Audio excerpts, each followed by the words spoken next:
Chapter 3 of The Last Boy on Earth by me, Tom Burby. The Treasury. Brady drove around Bangor and Brewer in the Camaro until it ran out of gas. He left it where it rolled to a stop and didn't even bother to close the door as he walked away.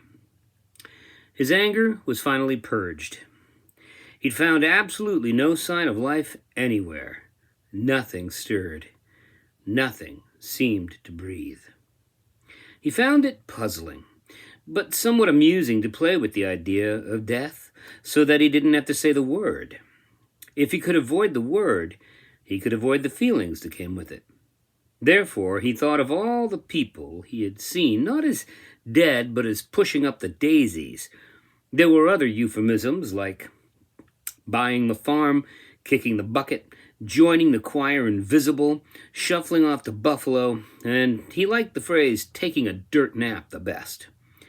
He thought of Monty Python's Dead Parrot sketch and thought that none of these people would voom if you put 10,000 volts through them. These were ex-people. These corpses were not in the least bit funny, and on a bone-deep level he had the instinct to avoid them. However, this was impossible. They were everywhere he went. He devised a plan. Later, he would return to all the places that housed the dead and mark them so that he would never make the mistake of entering them again. He would mark them with red paint on a window from the inside so that the weather would not wash the color away. It seemed necessary, even fitting, now that he owned the world. It was his right, his prerogative. He was a needle in a haystack, a grain of black sand on a beach of white. The world clock ticked differently now. There was dawn, the day, and then darkness again. No electricity, no movement except the movement of nature, and above all, the quiet. There were the birds, the barking of dogs, the roaring of the occasional wind and the rain. Elemental forces began to hunker down near him and taunt him with their energy. The world began to revert into the primeval state it had long endured before the arrival of humans, and it did so very quickly, without skipping a beat. Wounded by the judgment that he was alone, and that he should live while all the others perished, he laid his head down on his pillow every night and closed his eyes, hoping for the release that sleep would give him. Instead of the darkness in front of his eyes, though, he imagined throngs of people all around him, talking, murmuring, engaged in the everyday activities of life. He could envision almost anything that his mind desired.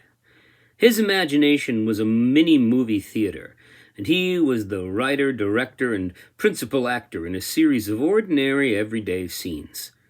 There was the movie about buying groceries, the one about the restaurant, and then, of course, the one about supper with Mom. There were his friends at the park playing catch, and then at the movie theater, a mind movie about a movie. All the small moments before sleep, while the soft caress calmed his mind, were the most precious ones of his day, because he was not totally or wholly alone. Max, curled up next to him, helped him keep the loneliness at bay. The nearness of the dream world he entered was enticing, but he decided he had to keep it at a distance. It was too tempting to dive into it. It was a cool, deep pool of water on a blisteringly hot day, but he didn't know how deep he would sink before he would lose his breath and succumb to the pleasures of the depth, and then, inevitably, it would kill him. He didn't want to lose his mind, and because he was young and because he had not lived enough to be weary of the world, he wanted to live. He had to live because somewhere out there, for reasons unknown to him, his mother was waiting for him, unable to return. Maybe the government had closed down all the roads. Maybe she was sick. Maybe she was lost. But she wasn't dead. He knew this in an ancient and unforgiving way. She was alive, and he needed to stay alive so that they could reunite. She was the light in the depths of his darkness. The voices kept him company. He heard them everywhere.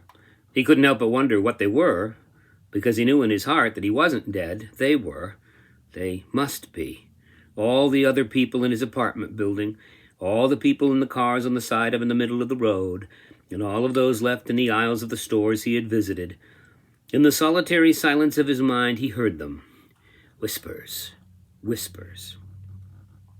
The part that bothered him the most was that he found himself stopping, trying hard to bend his ear to the quiet air and hear what they were saying. It is only when one is denied something that one hungers for it to the point of danger. He hoped to hear something familiar, another human voice, a conversation, even a passing phrase or a single word, perhaps a syllable. When he was walking down the street with Max by his side, he would hear a nearly silent sound, and then he would stop, cock his head to the slight breeze, and wait in eager anticipation. What was that? Did someone say my name? Is someone trying to get my attention? It was as though, from a very far distance, someone was calling him. How strange, he thought. How many times had he been in a store or a classroom or a busy park, and how many times did all the conversations blend into one long, loud cacophony of sound, one voice indistinguishable from the next? Now, even when he should wonder if he was losing his mind, he found himself hoping for an echo of just one other human voice. Every time he had almost convinced himself that he was receiving a call from someone just around the corner, it proved elusive. When these whispers should perhaps be frightening him to the point of white-hot fear, he hungered instead for their companionship. Alone. Anything but alone. Time passes, after all. For Brady, time became an intangible thing that didn't seem to matter much anymore. He was near his home, the apartment he had lived in since the death of his father. Mom couldn't live in the same house that she had shared with her husband, not after his death. Everything reminded her of him, and so she sold it, rented the apartment, and proceeded to raise her son alone. Brady understood his mother's need to move away from the house and into the apartment. Now he realized that it was time for him to move as well. The apartment was a place of power, a focal point. The whispers were louder in this place than in any other he went. Still, he was lonely, and home itself can seem like a person, providing a comforting, calming effect on his mind. Before he left, he determined to take some talisman with him, some reminder of the life before the abandonment, of its truth. He knew he would need to remember that he was once one of billions who lived in communities and went about a daily life without any regard for the end of things. He needed these items to remind him that such a time really happened and that he was anchored to something from before. This apartment would become his treasury. All the things close to his heart would be kept inside, stored for the day when he would need them, memories and photographs, small things that made his prior life seem real. He also knew that once he stepped out that door for the last time, he might never return. Events would dictate his return, not his own will, and so he would need to take some small item with him as his anchor to the world of before. The voices were whispering rather loudly, growing stronger every moment, and every time he would close his eyes and focus on the nothingness underneath his eyelids. He would swear he could hear someone call his name. Out of the indistinct mumbling of the voices, his name rose above all, a clearly pronounced Brady, and then nothing more than incoherent mumbling. Time to blow this popsicle stand. Time to haul ass out of here. This place is too safe, so safe, it might trap me inside of it. As he walked through the apartment, he could almost see her. There was his mother. Everywhere he looked, he was reminded of her absence. Her coffee cups hung on the little brass hooks from the bottom of the cupboard shelf. In the living room, her photos hung placidly on the wall. Her name was on the mailbox. Her scent lingered in her closet. Her hair still populated the brush on the bathroom shelf. He went to his mother's bedroom and sought for something to take, a keepsake that would remind him of her and bring her close to him when he was lonely. There was a photo of his mother and father in a small frame on her bedstand, 3x5 in memory of a time that already seemed long ago and far away. And next to it was a small jewelry box. He opened it gingerly, somewhat ashamed to be peering into one of his mother's private domains. She was very protective of this treasure. When he had been a much smaller boy, he would lie on her bed and she would open it up and go through its contents with him, one piece at a time.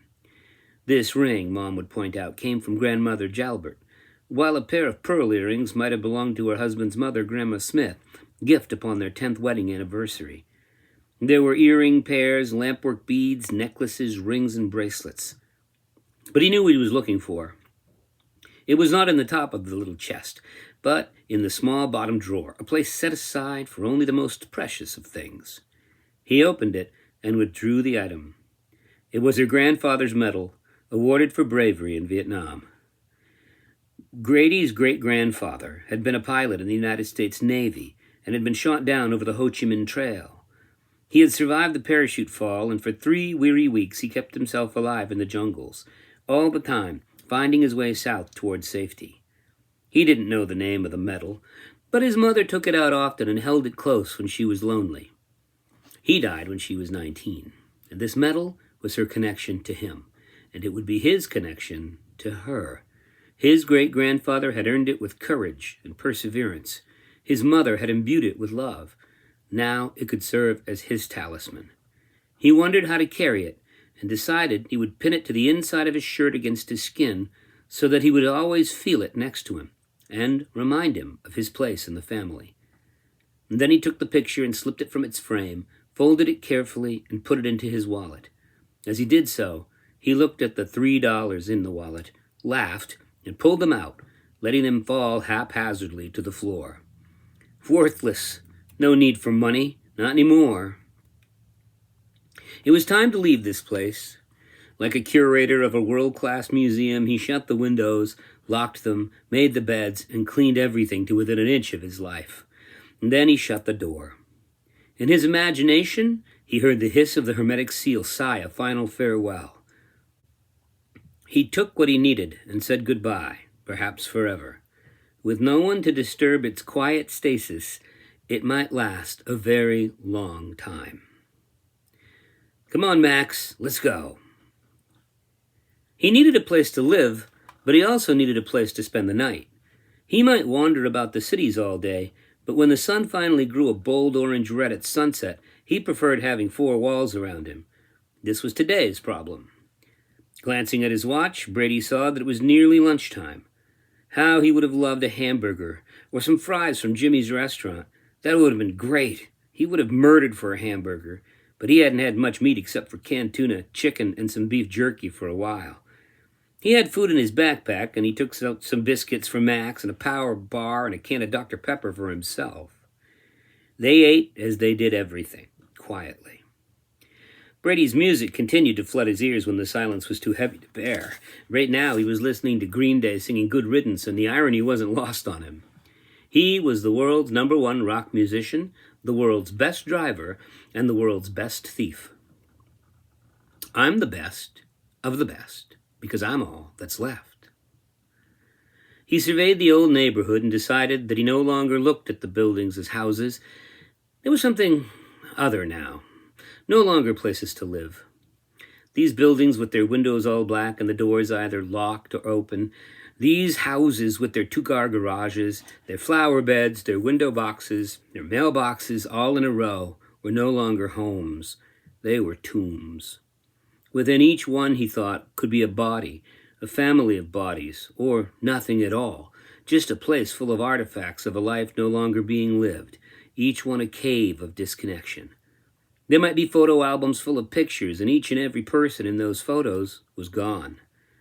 The 2 cities of Bangor and Brewer were now what the ancient Etruscans called a necropolis, a city of the dead, and they deserved the quiet and the solitude that any tomb ought to have. Max was still busy chewing on his biscuits, so Brady knew he had to wait until the dog was done before he could continue his journey for the day. He reached into his backpack and withdrew the black and white composition notebook and a black pilot pen. Usually, he wrote at night, by the light of a battery-powered Coleman lantern, but from time to time, he had a thought that required immediate recording, or it would be gone. He wrote, "What I need to survive. Food. This can be taken from various stores, restaurants, and houses. Take cans and sealed food that keeps like bags of chips, crackers, Spam, etc. Make sure to eat protein and carbs. Mom says we need a balance of both to keep strength. Food rules. Canned goods are okay. Some dry goods are okay, like sugar and flour. I'm going to have to learn to cook, so I'll need to make sure I have a really good set of pots and pans and a cookbook. I still drink from canned and bottled sodas, but only from small stores that have no bodies in them. Also, I need a really good lighter and tons of matches. I start small fires sometimes to cook my meals, even though I have really stocked up on power bars and granola. A place to live. This is a problem. I've thought about this a great deal, and I know two things. A, I can't live in a house, a regular old house where people lived because of the whisperers. And B, I don't want to stay in one place for too long. First aid kit and medicines. I don't know what I'll need, so I should study up on it. I think a first aid kit is good for starters with antibiotic ointments and band-aids and stuff like that, but if I get sick, I won't know what pills I'll need.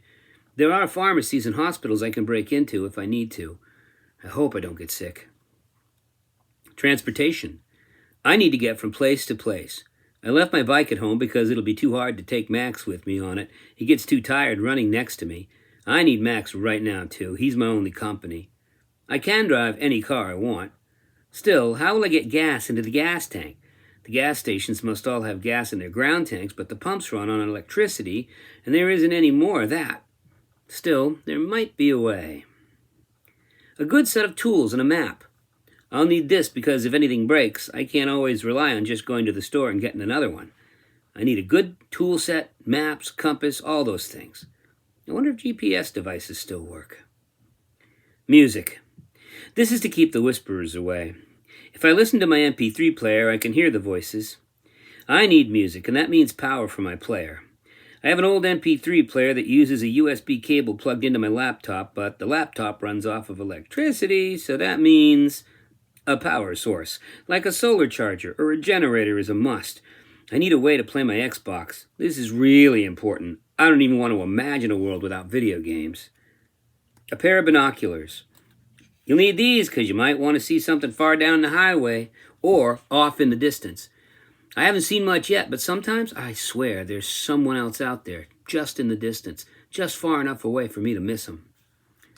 A weapon. I don't have any real weapons, not yet, but I'm going to find one. I can hear the dogs in the distance, and they're getting louder. I know that dogs will run in packs. Even regular house pets will gang up together and run a deer down if they get a chance. It's not the deer I'm worried about. It's me. What I need the most. People. I need to spend my time looking for other survivors. I can't be the only one. I need to find other people, and then maybe, together, we can find my mom. I need to know what happened to her and if she's okay.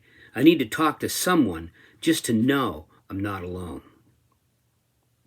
He had been walking with Max for a couple of hours, scouting out the lay of the land, beginning to fill his list of requirements for survival.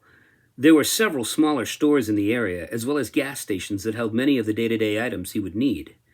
He marveled at how many little necessities of life could be crammed into a convenience store, and wondered who had been responsible for planning the stocking of those shelves. His backpack was always full of bottled water, snacks, and food for Max, but it was becoming painfully clear that Brady was going to need more than a backpack to organize his continued existence. Brady entered a house just off Chamberlain Street on a whim.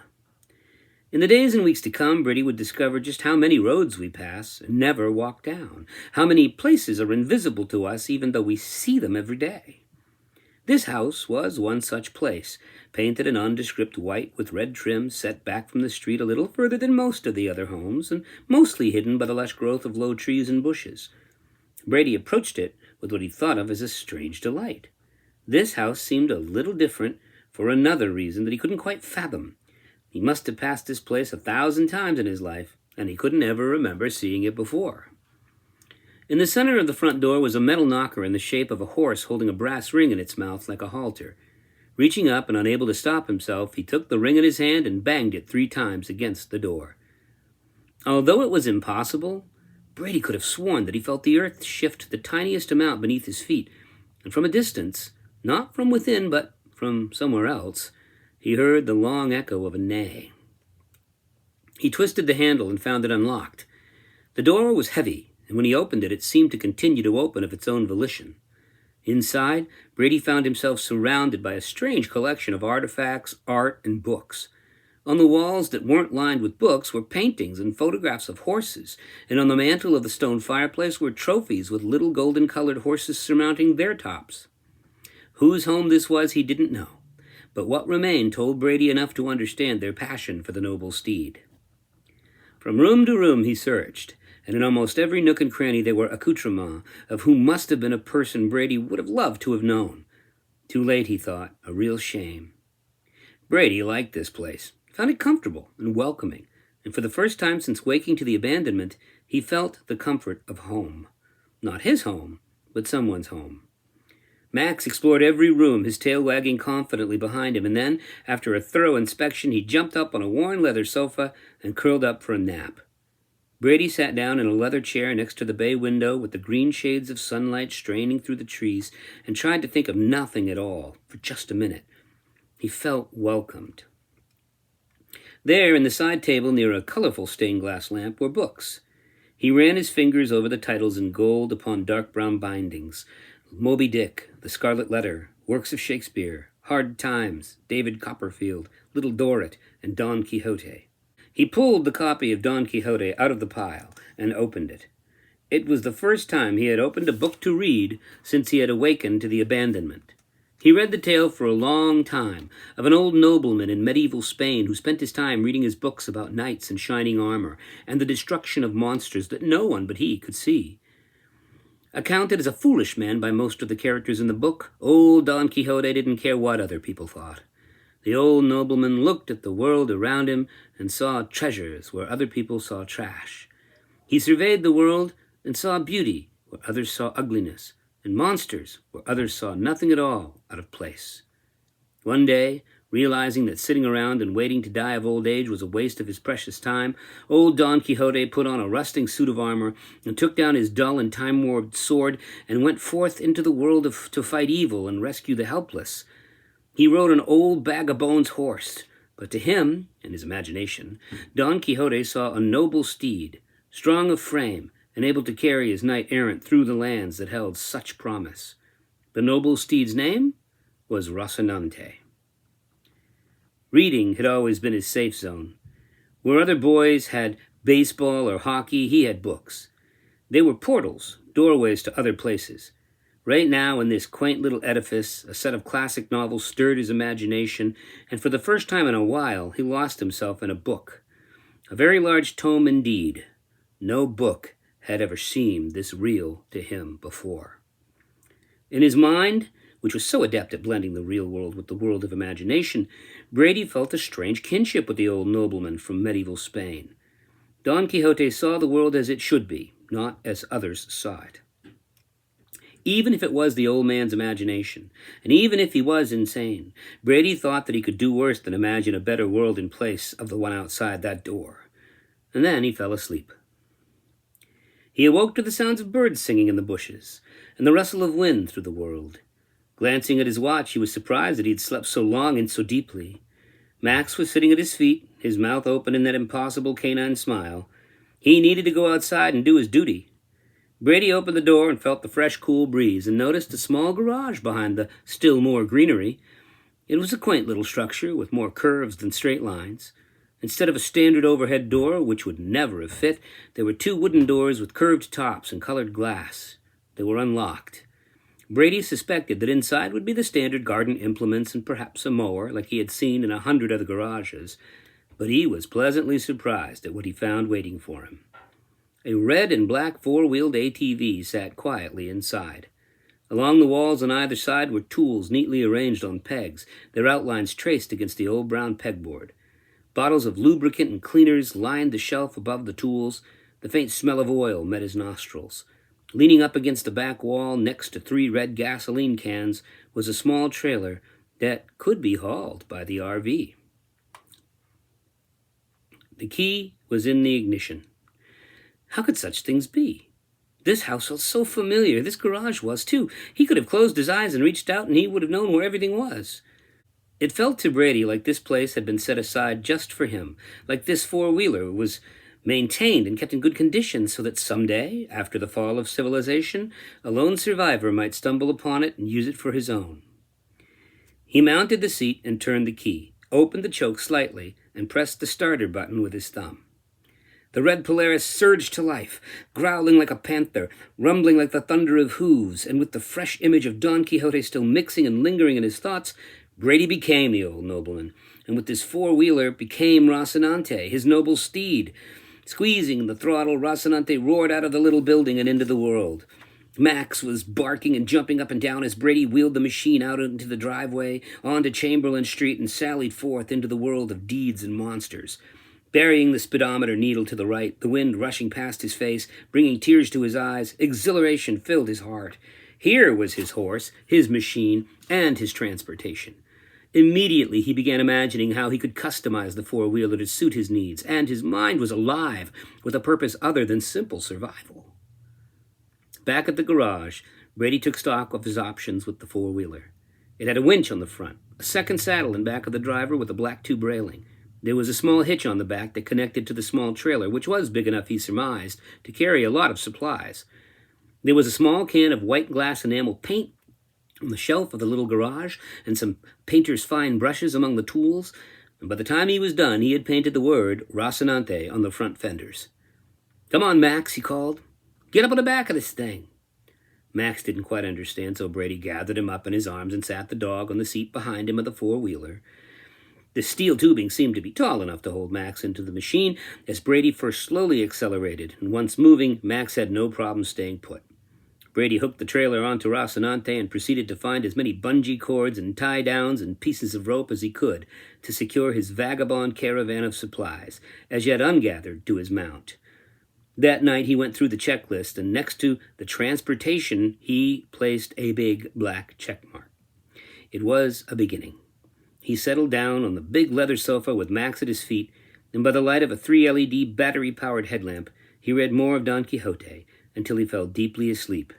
And as he slept, there were fair maidens and evil wizards, long highways upon which dwelt thieves and murderers.